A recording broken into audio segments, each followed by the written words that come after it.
The hedgeless horseman here, it's August the 31st, 2023.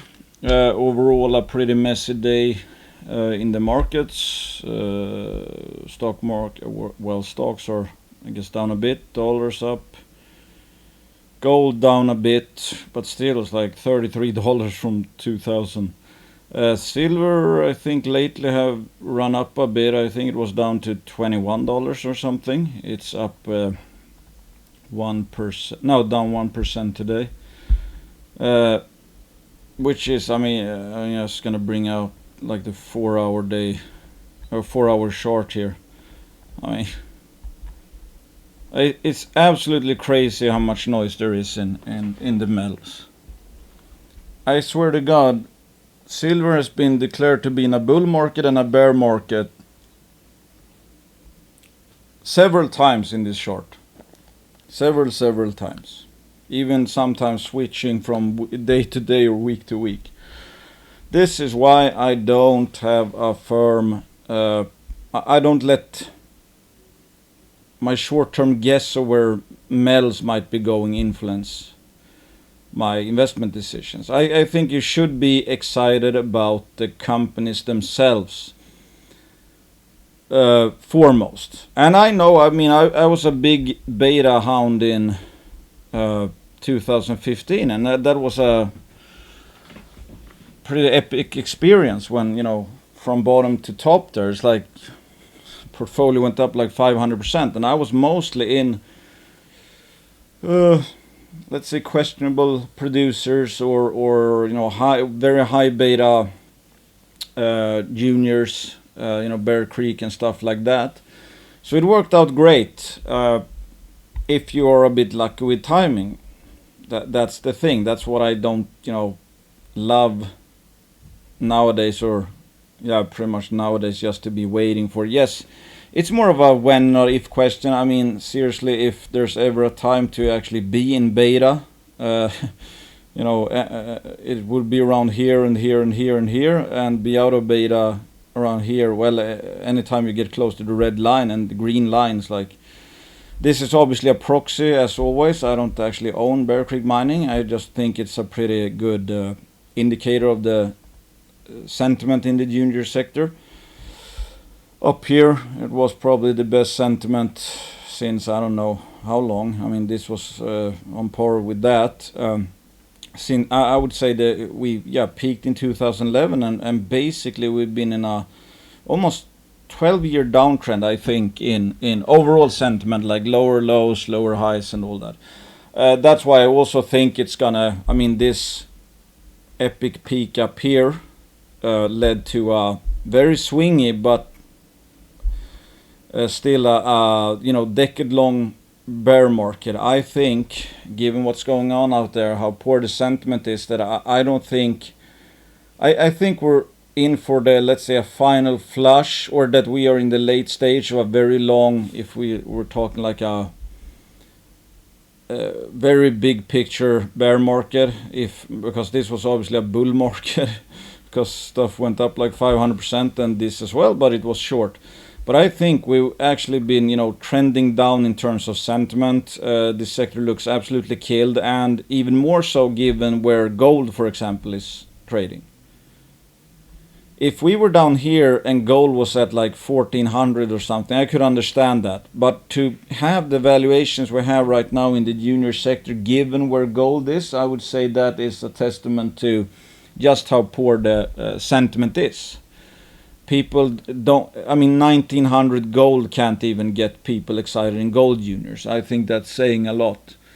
So I think what comes after this, I don't think it's going to be one of these short but incredibly violent rallies. I think at the end of what we're doing right now, I think there's going to be a multi-year, maybe decade-long bull market. That's my view. All I know is that no trend lasts forever. So it's like if we just get a pop up to the red line, hey, I'm okay with that, obviously. But yeah, nothing has changed. It's like the saying, buy low, sell high. It's not buy D low or sell D high. I have no idea when D low is. I don't even know when the, well, not even, I sure don't know when the D high is.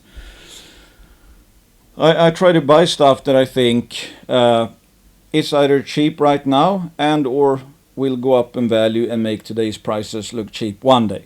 And that, I don't know how long that might take. I mean, if the sector turns around tomorrow, all of a sudden everything will start to reprice. But we could be in 4 months, or maybe, who knows, maybe a year or two left until we bottom. I don't think it's that long, but not 100% sure. But my philosophy is that be bullish on the company and have the inevitable beta swing come as a bonus. Because if you have a junior that, let's say, has a discovery, whatever, or creates 200-300% of value over the next 2 years, I don't think it's going to be staying at this price.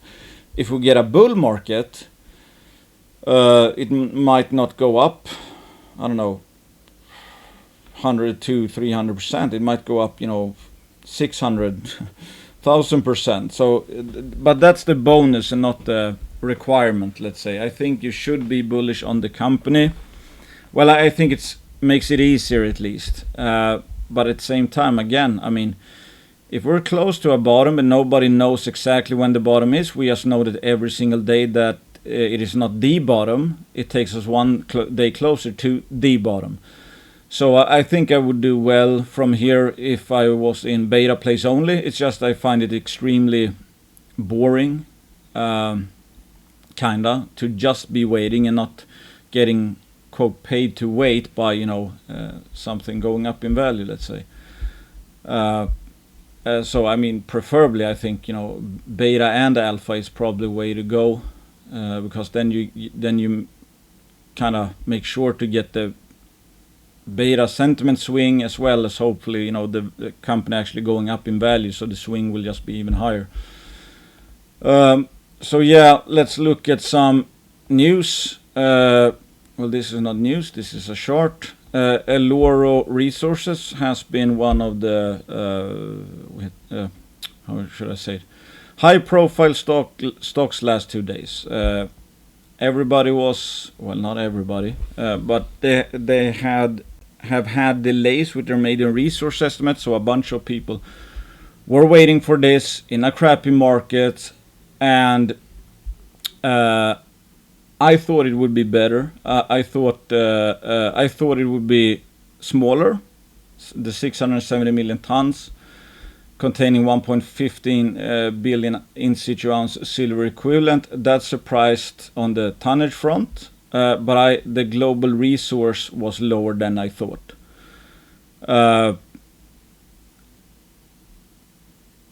And within that, that's a higher grade near surface inferred mineral resource of 132 million tons at 1.11% zinc, 0.5% lead, and 24 grams per ton Ag.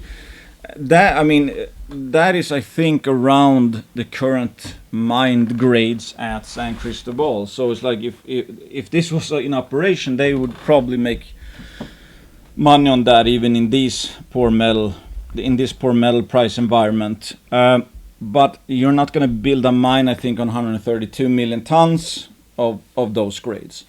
So I was hoping to see either higher global grade on the 670 million tons or higher tonnage on this higher grade zone, for example. But that's also the thing. I mean, if you follow Eloro, you've probably seen that's like there is a lot of opinions on Eloro right now. I don't remember last time I saw so much hoopla about a particular stock, but of course we're in a deep bear market. The second best thing of let's say making money yourself is seeing other people lose money, if you know what I mean. So it's pretty evident that there's a bunch of schadenfreude around, and of course when people let's say feel bad or down or hurt or whatever, it's like they like to spread around the negativity, because I find it kind of interesting. There's Eloro bears are taking victory laps on Twitter, and it's still fascinating when you actually track what is actually been the bear case, let's say, for Eloro. I mean, I think it started out a couple of years ago, maybe 2 years ago, when some very vocal bears on Twitter, some Twitter people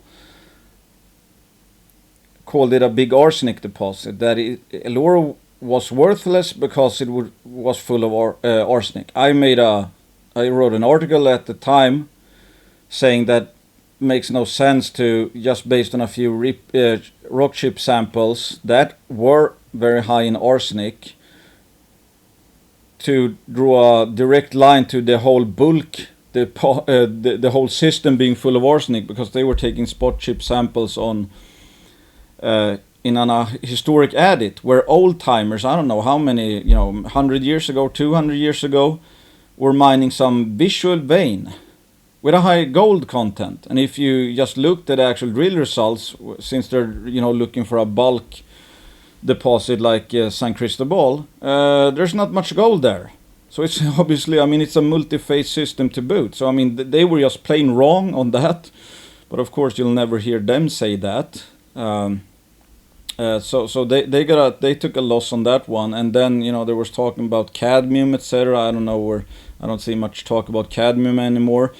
And then when tin was hot, and a lot of people had their favorite tin play, and they were, I guess, a bit afraid that people might buy Eloro because of the tin angle when tin was hot. So basically claimed that, hey, they have no right saying they have any tin. Yada yada yada. Obviously they have a bunch of tin, and they've hit tin like in a 2 kilometer step out, so that proved to be false as well. But of course you're not going to hear about that. And so obviously, if you take it's like myself, for example, if I take a stand that I'm bullish a stock, of course I want to see it go up, of course I want to look right. And if it goes if I'm bearish a stock, of course I want to see it go down. That's why I tend not to really bash or comment on companies I don't like, because it's like I'm biased as a long. I don't want to be biased against some company I don't know too much about, or keep track of that well. And it doesn't affect me, if you know what I mean. Just by not owning a company I don't like, if that goes up or down, doesn't matter to me. Because it doesn't affect me, and typically I'm not enough well read.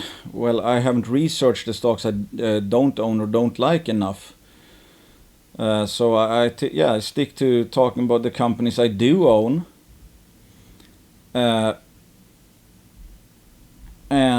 let's see here. So here you have, like, this is the global in-pit resource. So here you have a huge lower grade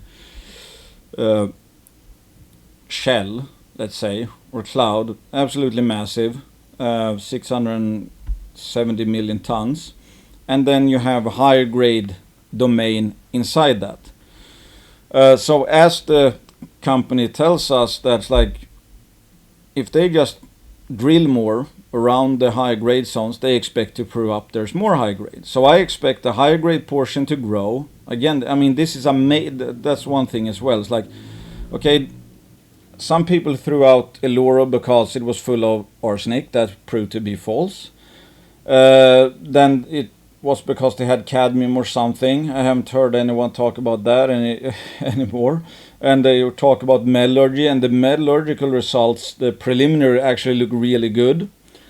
Then it was that they have no tin, but that's also false as well. So this is a maiden. My point is, this is a maiden resource. This is not the final resource. I think if they drill more, which they intend to, they especially highlight the fact that the tin domain is barely drilled, so there's a lot of stuff to do there, and they believe they can increase the high grade zone as well, and the system is wide open in every direction. So this is a snapshot with the first ever resource, which is obviously a paper resource, how this deposit, or what grade it is, and how much higher grade stuff, etc. there is.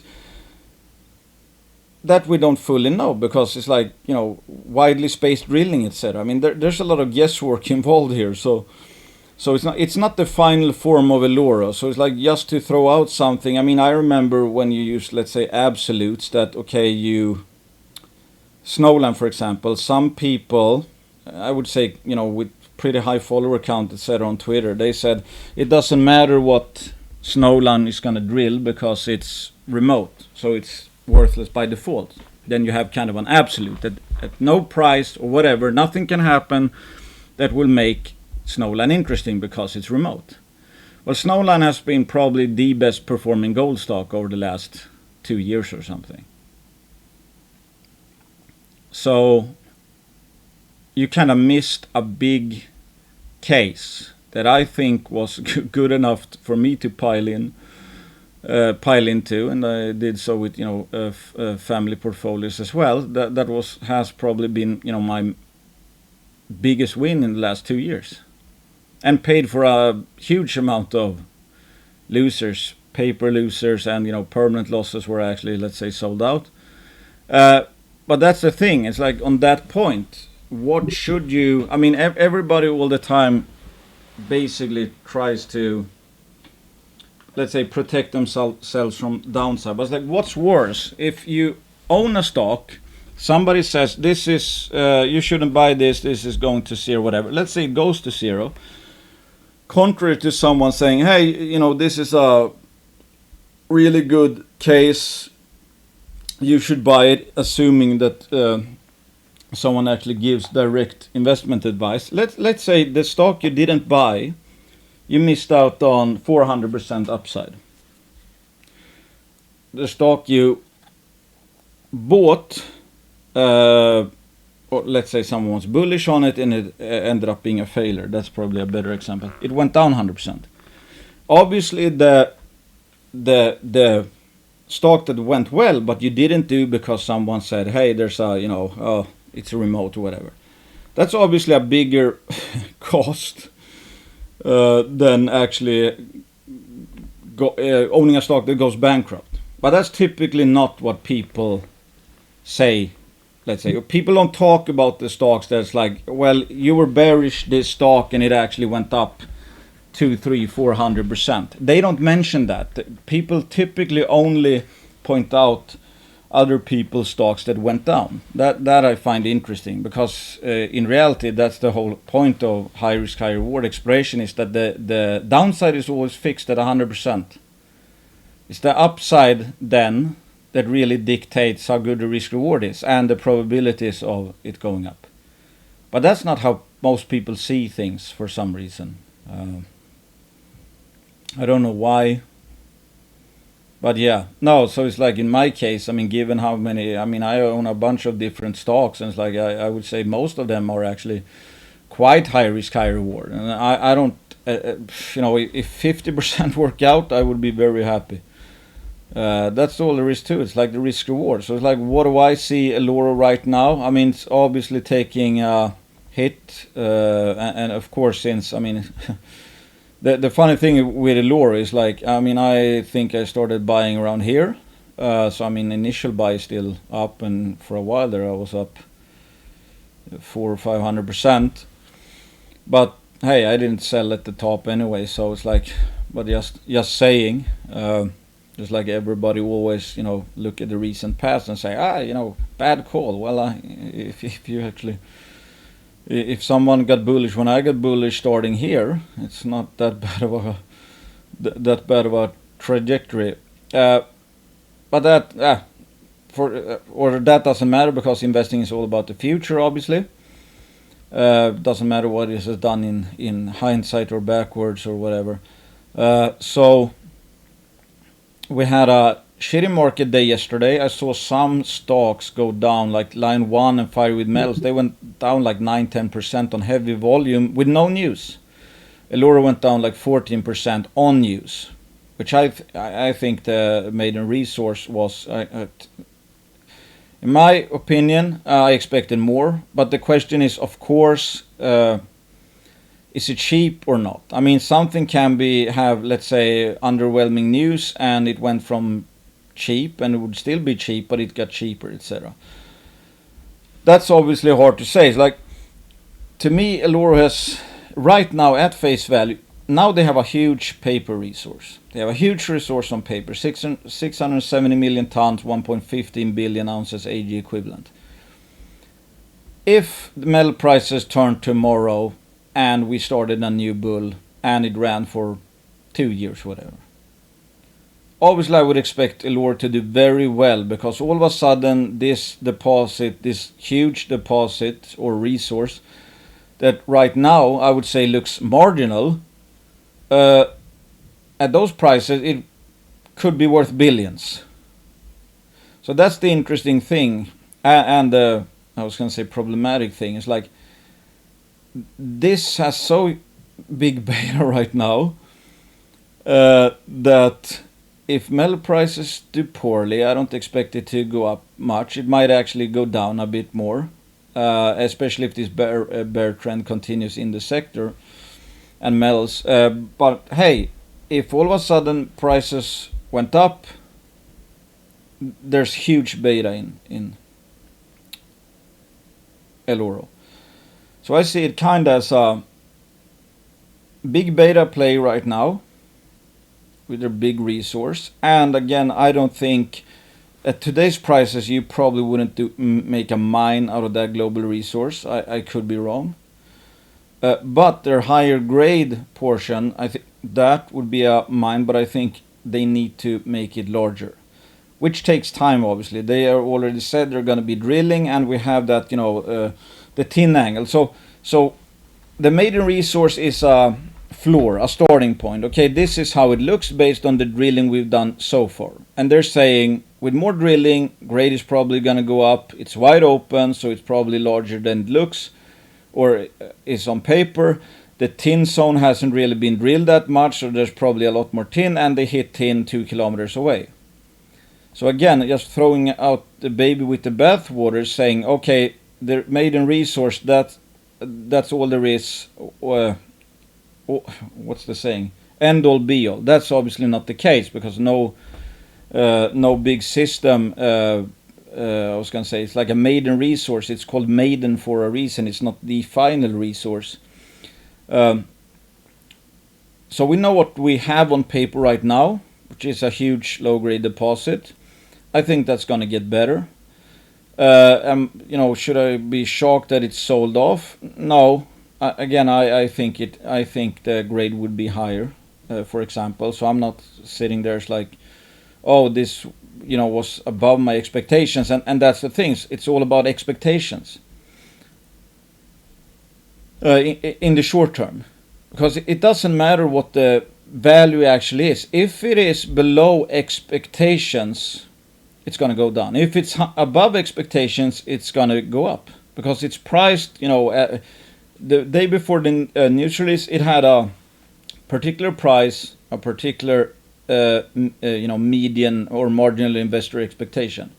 Okay, it appears that it underwhelmed the expectations or came in below the expectation, so it's going to sell off. People were maybe expecting, the resource to be, I don't know, whatever. It's like this value, but it came in at this value. So now they sell off and into a shitty market day. And then you have, a bunch of people just piling on, calling it worthless, like they did with the arsenic and like they did with the cadmium and like they did, not the exact same thing, but like they have no tin. So I mean, the bears, funnily enough, they've been mostly wrong about Eloro, and over the last, even after this flush. I mean, if we take up like Bear Creek Mining, which okay, it might be one of the highest beta ones, but it's like, well, yeah, obviously it's outperformed, but it's like pretty much in any time frame, almost it has outperformed the sector, I would say. So that's a bit interesting, because if you look in the forums and listen to the bears, for example, or bashers, whatever you want to call them, it's like this is the biggest travesty ever. It's like, but when you actually look at it, it's like, hey, I mean, bears have been more wrong than right on Eloro. And still with this flush, even though it's not fun to see a I mean, almost what is that like? Yeah, hey, I mean, multi-year bear market. It's like 1, 2, 3, 3-year bear market. Man, brain fart. 3-year bear market. Still, it's like if you go from a peak whenever that was. I mean, the sector actually peaked back in 2020 or something.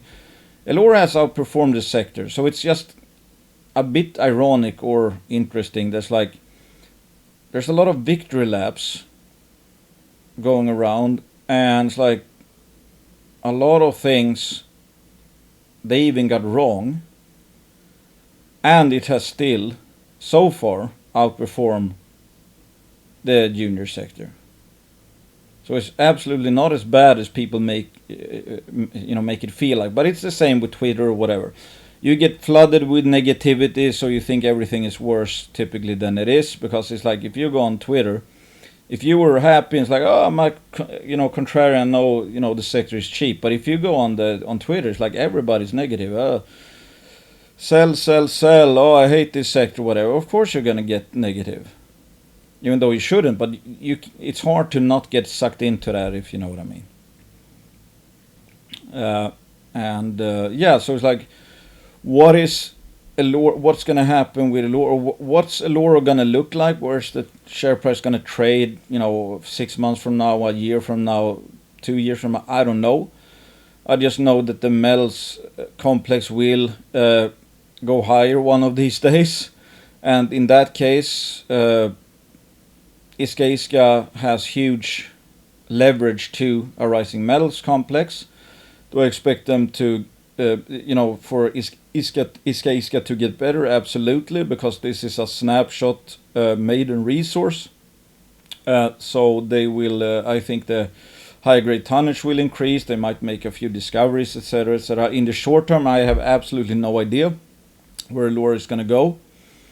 And I think the market cap is around 180 million. And what is interesting about Eloro is the fact that it is such a polarizing case, because you have some people who claim it's worthless, meaning that if it's worthless, it means that it will never ever amount to anything.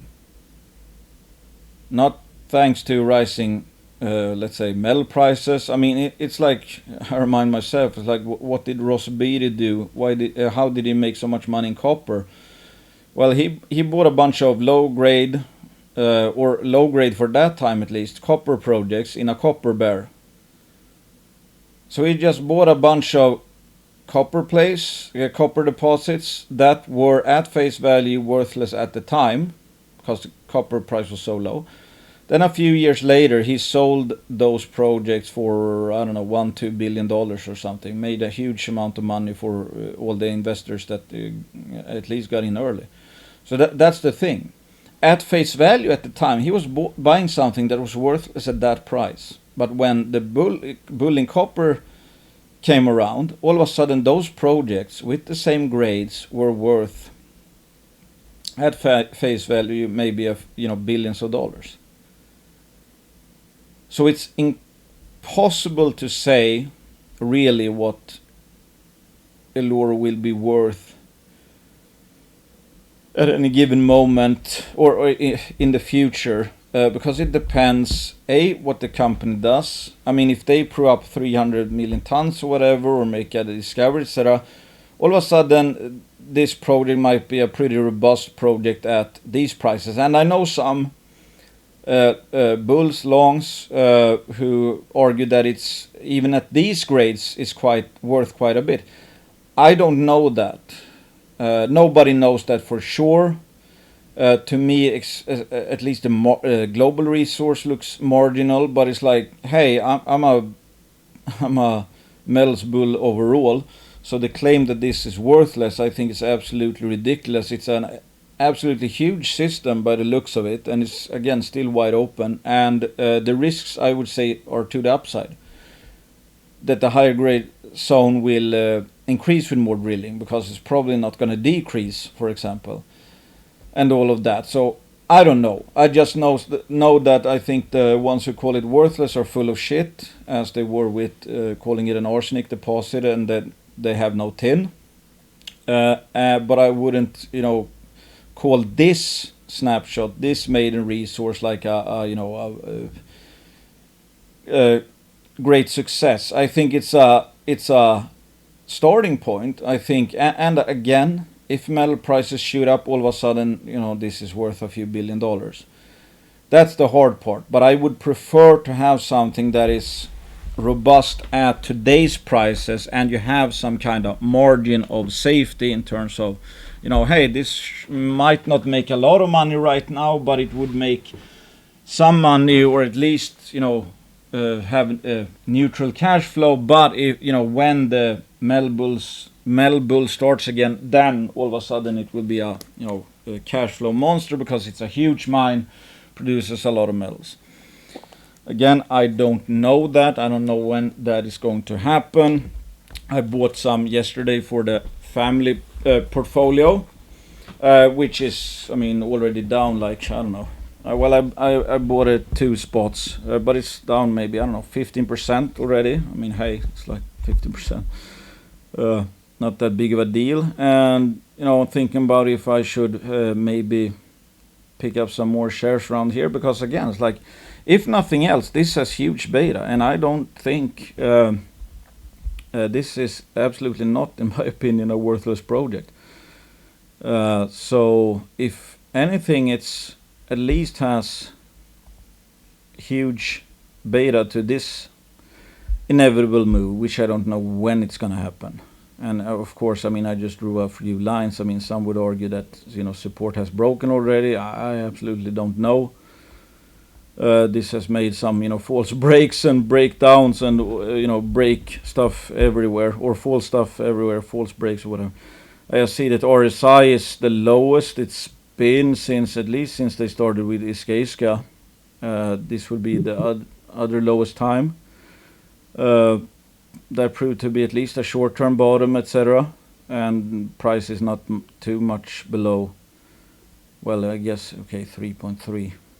Yeah, actually 33% down from then, but still it's like still kind of outperforming the market. So I don't know. Short term, I have absolutely no idea. Long term, I absolutely expect to make money on Eloro from this price level. That is not a guarantee. That's what I believe. That's why I still have it in the HODL portfolio, which again is not supposed to be a timing portfolio, and why I added some, not a huge amount. I'm not going all in. Again, I would prefer that price would only have gone down. That the resource would actually be in line with what I expected, or potentially even better, but you have a sell-off anyway. It's like you see a sell-off in juniors that don't even have any news out. That I would prefer. But the market is what it is, and we can't make the market do stuff. We can only react to the opportunities given to us at any given day, or any given second, I was going to say. So yeah, it's hard.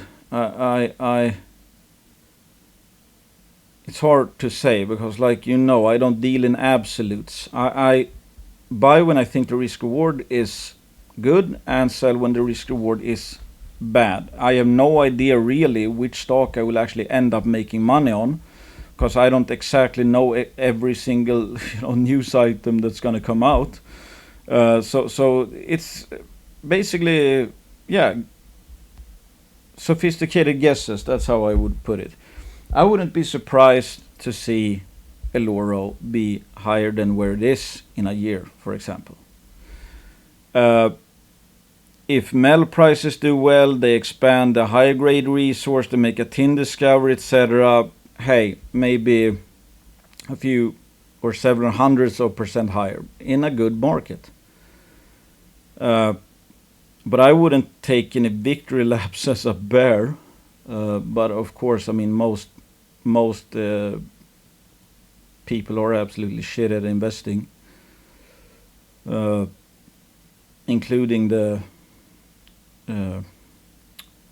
many of the Eloro bears, I would say, or I would think. and nobody knows the future. So it's again, I find it hard to. I don't have a. It's like I'm not super bullish, and I'm not really, I'm not bearish either, because I think in time the risks are to the upside in Eloro, because I think there's more ways that Eloro can get better or appear better, meaning there's more delta left on the upside in metal prices, I think, for zinc and silver and all of that, and there's downside.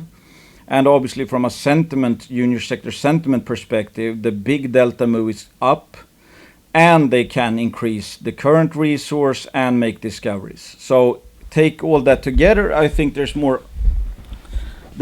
upside risk than downside risk over the medium to long term. Short term, I have absolutely no idea. And that's what we're faced with. I mean, we don't have certainties. We have no idea what actually is going to happen. We can only make as best guesses as we can about what might happen in the future and relate that to the current price. And that's the only thing we know, is that we know what price we paid today, and we know that sentiment, at least sector-wide, will change. And, it's a cyclical sector. That's about it. So it's like huge beta on paper, lower grade than I thought. I think it's going to get better. Line 1, a new bonanza grade gold discovery 1 kilometer north of Tuvalu, and high grade results from zone 5. Oh, you're right, this was actually an interview. But they put out that, line 1, that's one of the recent examples where it's like, I think it went down 9% today or something. I just looked and it's like, why is line 1 down 9%? That's a pretty decent move. It's like, news? No news. 600,000 shares sold on no news. That's the junior market for you. And I even saw, Fireweed Metals and some other stocks. No news. So it's like, there's no way that all of those companies, all of a sudden, their fundamentals changed on the same day. So that's someone taking profits or needing to sell to raise money, and we're nearing, month end here. So that's what I would call noise, because I don't believe in that kind of coincidences. But that's also points out how ridiculous this sector really is. You have Eloro, which I would say put out the maiden resource that came in under expectations. That sold off 14% yesterday. It sold off more today. But you have some companies that have actually had no news, and the last few news releases were good, and they sold off 10%. So in that case, the Eloro was only 4% worse than cases with no news. That just shows how ridiculous this sector is. So in that sense, it's like, Eloro underperformed by 4% relative to some other stories. So it's a joke, this sector. Really is. That's why volatility is so good, and you have to kind of treat it as such. Or you got to see volatility for what it is. That's price changing. If there's no news and price changes, sure, there might be leaks or whatever, but it's like, hey, not every single move is going to be a leak of some kind. So at face value, it's like if you liked Fireweed Metals yesterday or line 1, you should like it more after 10% down on no news. Goliath discovers extensive mineralization in multiple outcrops over 500 meters on the ice field that remains wide open. I have lost count on how many targets Goliath has by now. It's just, they have some of the most meatiest news releases I have ever seen. I think it's friggin' hard to. There's no way you can keep all these targets in mind at the same time. But without grasping the exact full details, you just know that, okay, at least it's a positive thing, because blue sky potential is going up. None of these new zones might be a discovery, but at least you know there's a chance of a discovery at any of these zones. So by definition, it's a positive news release. You don't need to know the exact details, and even if you think that, hey, I think Goliath is cheap just based on how, what we do know or do remember about the Shorebet zone and recent drilling and visible gold and all that. It just means that it's get cheaper. Sure, it's risk-adjusted cheapness because there's no guarantee that this will create value or lead to value creation. But now there's a chance it will. So there's risk-adjusted value that has been added. I think Goliath is pretty clear-cut case. I mean, I expect Goliath to keep on growing, and it seems that almost every news release lately, the blue sky potential is being jacked up. Then we have Pacific Ridge, drilling underway Pacific Ridge RDP copper gold project. They recently put out holes, first 5 holes I think from Clayul. There was especially one hole that looked really, really good. Then there were some more narrow, lower grade hits. And from RDP, obviously we don't know what this will bring yet because they just started drilling. With Antofagasta, can earn in 75 million by spending 75% by spending 10 million. I think Clayul is the main show, but hey, if Antofagasta likes RDP, obviously they see major mine potential. What chance of success that has, nobody knows. But they see at least, I mean, they wouldn't bother if they thought it was a 1% chance, I don't think. But it's like, okay, if they see a 10% chance of a $1 billion mine, well, that's 100 million. And if Pacific Ridge would keep, 25%, that's 25 million. But that's undiluted. 8 years in delivering a preliminary economic assessment report. But let's say, okay, 25 million. I'm just, making up numbers here, assuming, 10% chance of a $1 billion mine. Might be lower than that. And nobody can possibly know what the exact, either it's there or it's not there. Mother Nature hasn't changed. What's there is there. But in that case, okay, let's say, 25 million in risk-adjusted value. I mean, that's almost the market cap from RDP alone. Even if it's just a 5% chance, that's still 12.5 million, which is, I don't know exactly what the PEX... 12, so that's like 33% of the market cap. That's not bad.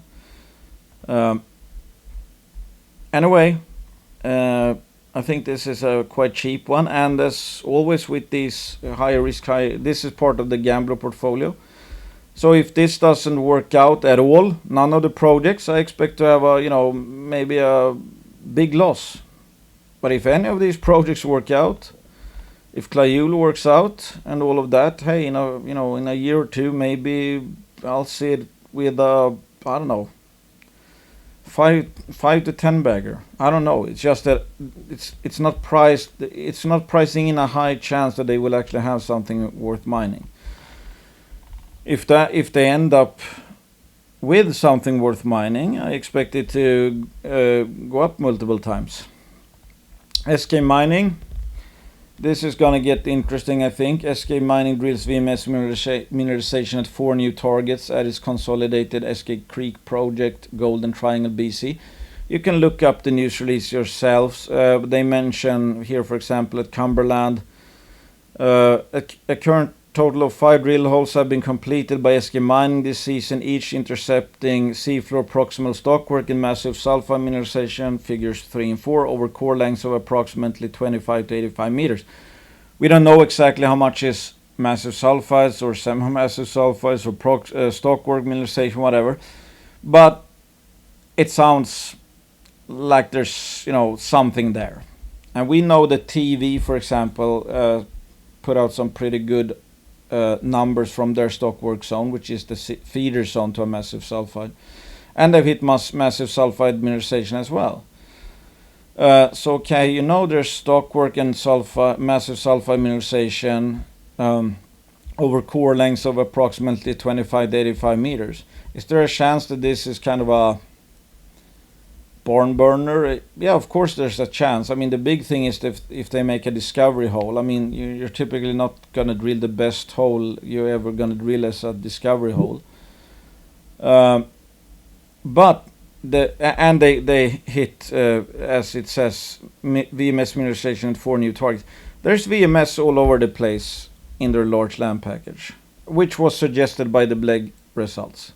Kilometers, tens of kilometers of trends of anomalous BLEG samples in the Eskay Creek district. So there's obviously a lot of mineralization, VMS mineralization, within their target package. They haven't really found the bull's eye yet though, but there should be one or more, I would think, good VMS deposits. And I guess perhaps the more interesting thing is like this drill campaign here might prove that the geophysical targeting works, because I think they shows all of these.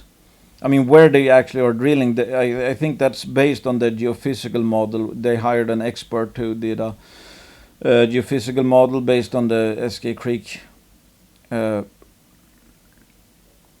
geophysical readings.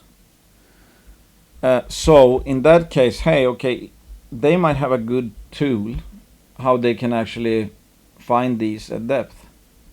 And it also says the last target to be drilled this season is Story Creek, and as yet undrilled area situated just 3.5 kilometers south-southeast of the Eskay Creek mine. Recent geological interpretation by Eskay Mining's team discussed blah blah blah indicates that the uppermost Hazelton group strata, including the contact mudstone subcrops underneath a northeast trending Story Creek drainage and dips gently, yada yada, which is basically the rock package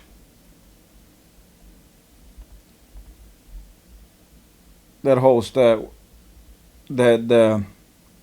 original Eskay Creek deposit, because they've hit Eloro Resources that sit in the lower mudstone and even lower mudstone, and so has Eskay Mining. Story Creek still has that, it appears it has the contact mudstone horizon as well. And it's not far off from Eskay Creek, obviously. So when Eskay Creek was created, whatever happened to create that kind of high grade, if there's VMS mineralization here, which it looks to be, this was created at the same time, so possibly the same type of fluids. Now there might be, I mean, we don't know how rich it is, how big it is, or whatever, but it looks, I mean, obviously promising since it's so close. And here you have Torn Lake that's in the lower mudstone, and Scarlet Knob is also in the, well, even lower mudstone, I think that's it. Yeah, even lower VMS horizon. I have no idea what these assays are going to show. Obviously today SK has sold off, so it's not enough for visuals. But that's not too surprising given the sector sentiment, especially in the last 2 days, including today. That's not enough. That is not enough to get people greedy, because now the mentality is people are looking for ways not to lose money. And that's why everybody ends up selling low in this sector overall. Because at the lows, there's still, the main focus is how not to lose money. And at some point in time, people sell out because they don't want to lose anymore, regardless of how cheap it is or what the news releases say or yada yada yada.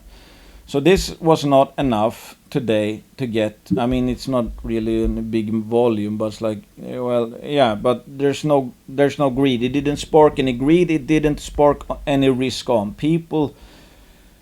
The news release was not exciting enough to get people to say, hey, I'm putting in more money here, meaning I'm increasing my exposure to the junior sector and Eskay in particular.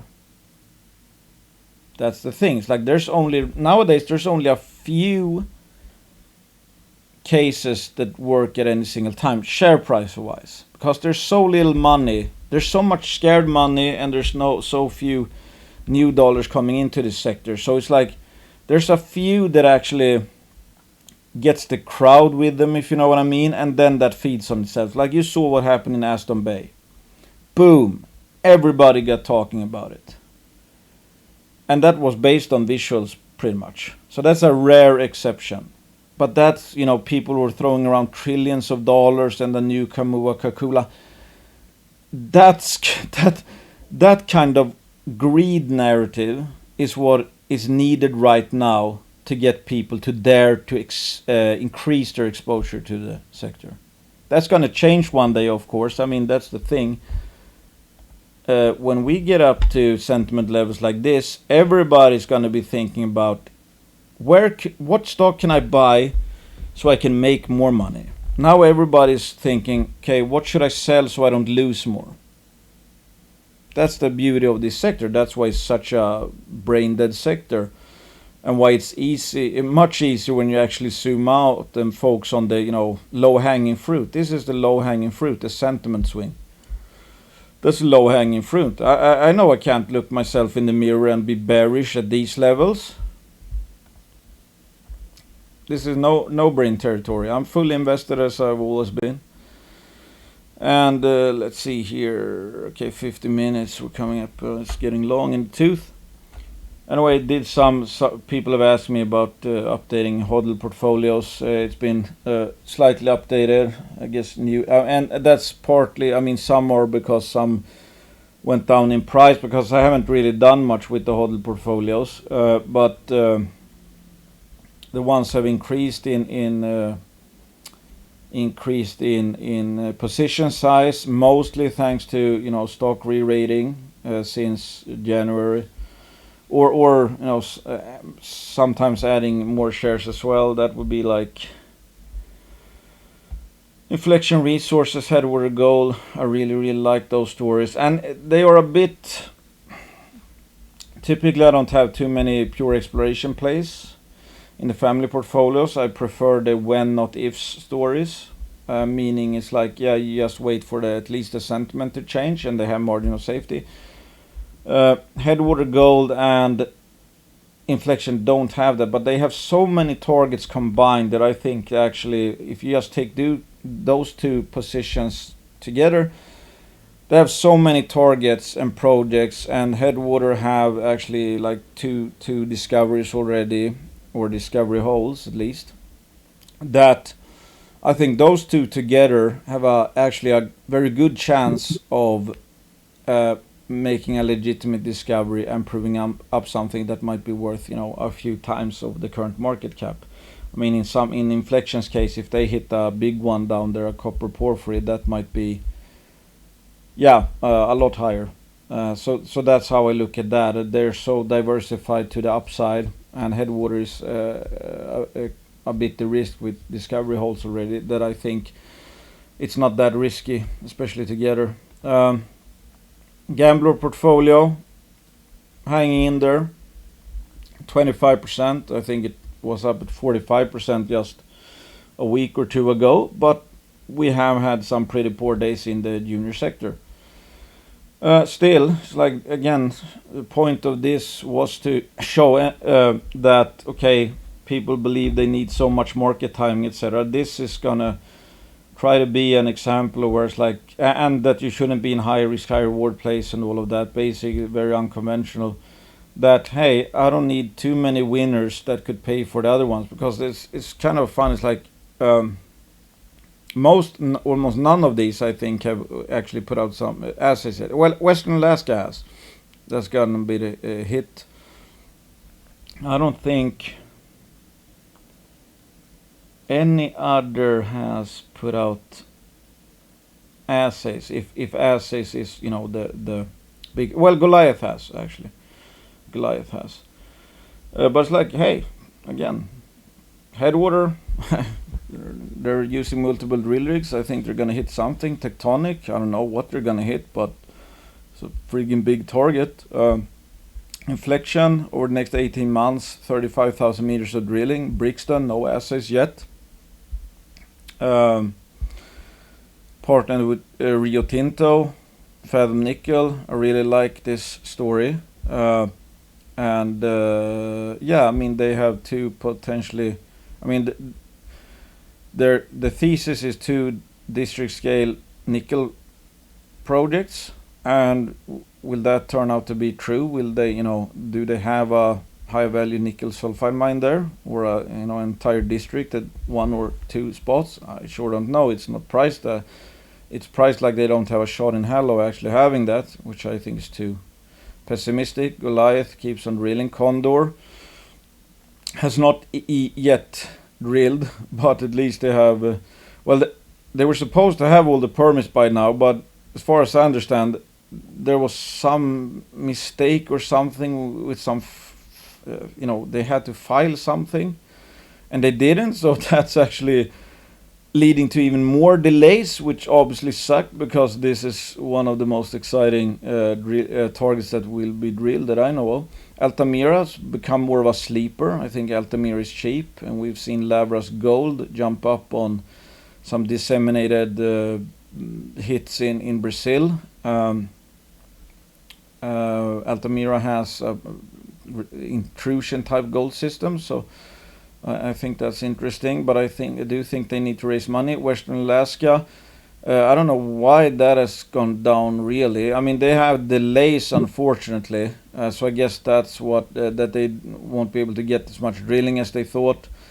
Dynasty Gold, no assays yet, and there was a kind of a hit piece out on them, and I was thinking, if I had money, I should bought that one at 22 cents. It went down on some, I don't know, talk about their stake in a mine in China and something like that. I have no idea about the details, but it looked like an obvious. I think it actually coincided with the free shares coming free trading or something, so it almost looks like kind of a hit job. But that's my conspiracy-minded work. Gold 79, I haven't done anything yet. I don't think they're drilling. Pacific Ridge Drilling Hand has released some news. Juggernaut Exploration could be a firecracker if they hit something. Rakla Metals, I think they're raising money now. Eskay Mining, obviously we've seen encouraging visuals right now. Cartier Silver, no assays yet. Ophir Gold, they at long last today they get announced that they can do work after the wildfires. District Metals, it looks increasingly likely that Sweden will actually lift the uranium moratorium, I think. Canadian Maverick, waiting for news there. Alpha Exploration, being quiet, but they put out some news recently. So I mean, I would say every single case here is still intact, and most of them were waiting for assays. So I expect there could be some huge swings. If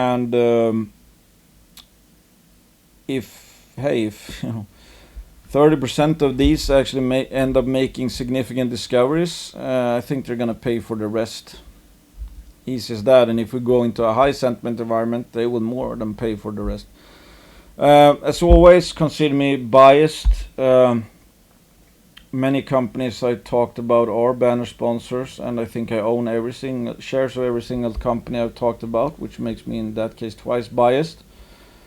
Do what makes sense to you. As always, I don't share your profits or your losses. Do your own due diligence and make up your own mind. This is not buying or selling recommendations. This is how I think about some stocks, and I might be wrong. As always, even if a case is good, it's no guarantee you'll make money, and even if a case is bad, you can end up making money. That's the beauty of not knowing the future. Thanks for listening, and stay strong. Bye.